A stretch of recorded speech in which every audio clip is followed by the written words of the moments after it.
দুর্যোগ ব্যবস্থাপনা ও ত্রাণ মন্ত্রণালয়ের সাবেক প্রতিমন্ত্রী এনামুর রহমানকে রাজধানীর বসুন্ধরা এলাকা থেকে গ্রেফতার করেছে ঢাকা মহানগর পুলিশ। গতকাল রাতে ডিএমপির গোয়েন্দা শাখা তাকে গ্রেফতার করে বলে ডিএমপির উপকমিশনার তালেবুর রহমান এক প্রেস বিজ্ঞপ্তিতে জানিয়েছেন।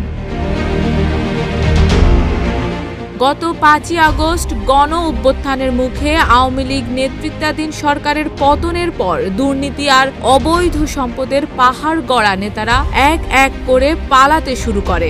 এসব নেতাকর্মীদের বিরুদ্ধে একাধিক মামলা করে তদন্তে নামে প্রশাসন। সেই তালিকায় বাদ পড়েননি ত্রাণ প্রতিমন্ত্রী এনামুর রহমানও। তার বিরুদ্ধে একাধিক হত্যা ও দুর্নীতির মামলা করা হয়। আইনের চোখকে ফাঁকি দিয়ে পলাতক এনামুরের বিরুদ্ধে গত 23 সেপ্টেম্বর দুর্নীতি দমন কমিশন ক্ষমতার অপব্যবহার ও অজানা উৎস থেকে সম্পদ অর্জনের অভিযোগে তদন্ত শুরু করে।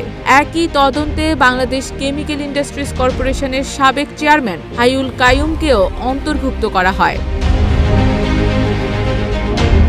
বিভিন্ন গণমাধ্যমের প্রতিবেদন অনুযায়ী ঢাকা 19 আসনের সাবেক এই সংসদ সদস্যের বিরুদ্ধে দুদকের গোয়েন্দা প্রতিবেদনে বলা হয়, ক্ষমতার অপব্যবহারের মাধ্যমে বিভিন্ন অনিয়ম ও দুর্নীতির মাধ্যমে তিনি অবৈধ সম্পদ অর্জন করেছেন। প্রতিবেদনে আরও বলা হয়, ডাক্তার এনামুর রহমানের নিজ নামে নগদ জমা ও বিভিন্ন প্রতিষ্ঠানে বিনিয়োগ আছে প্রায় 6 কোটি টাকা। এছাড়াও নিজের নামে প্রতিষ্ঠিত বিভিন্ন প্রতিষ্ঠান যেমন Enam medical hospital private limited, Enam education and industrial village limited এবং এনাম ক্যান্সার হসপিটাল লিমিটেডের মতো প্রতিষ্ঠানে কোটি কোটি টাকা বিনিয়োগ করে রেখেছেন।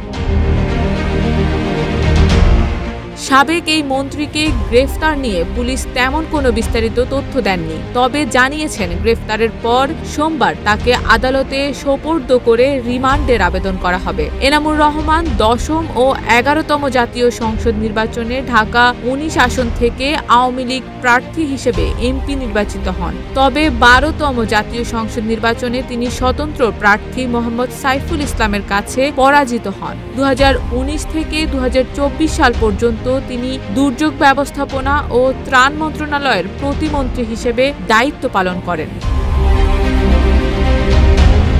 শারমিন নিশু, ঢাকা পোস্ট।